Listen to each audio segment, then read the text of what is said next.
PSC പലവട്ടം ആവർത്തിച്ച് ചോദിച്ചിട്ടുള്ള ചോദ്യങ്ങളാണ് വിഭക്തി എന്ന ഒരു ഭാഗത്ത് വരുന്നത്. അപ്പോൾ ഇന്ന് വിഭക്തി എന്ന ഭാഗത്ത് വരുന്ന കാര്യങ്ങൾ നോക്കാം. അപ്പോൾ എന്താണ് വിഭക്തി എന്ന് ചോദിച്ചാൽ, ഒരു നാമത്തിന് മറ്റ് പദങ്ങളോടുള്ള ബന്ധം കുറിക്കുന്ന രീതിയാണ് വിഭക്തി എന്ന് പറയുന്നത്. ഒരു നാമത്തിന് മറ്റ് പദങ്ങളോടുള്ള ബന്ധം കുറിക്കുന്ന രീതി. ഇപ്പോൾ ഒരു വാക്യം പറയുകയാണെങ്കിൽ, രാമൻ്റെ പേന. ഇവിടെ രാമനും പേനയും തമ്മിൽ ഒരു ബന്ധമുണ്ടല്ലേ. അതുപോലെ രാമന് പേന കൊടുത്തു. ഈ ഒരു സെൻറ്റൻസിലും രാമനും പേനയും തമ്മിലൊരു ബന്ധമുണ്ട്. പക്ഷേ ആദ്യത്തെ സെൻറ്റൻസിൽ പറഞ്ഞ അതേ ബന്ധമല്ല ഇവിടെ ഉള്ളത്.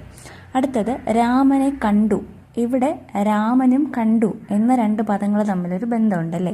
അപ്പം ഇത്തരത്തിൽ ഒരു നാമത്തിന് മറ്റ് പദങ്ങളോടുള്ള ബന്ധം കുറിക്കുന്ന രീതിയാണ് നമ്മൾ വിഭക്തി എന്ന് പറയുന്നത്. അതിനായിട്ട് നാമത്തോടൊപ്പം ചേർക്കുന്ന ശബ്ദത്തെ വിഭക്തി പ്രത്യയം എന്ന് പറയുന്നു.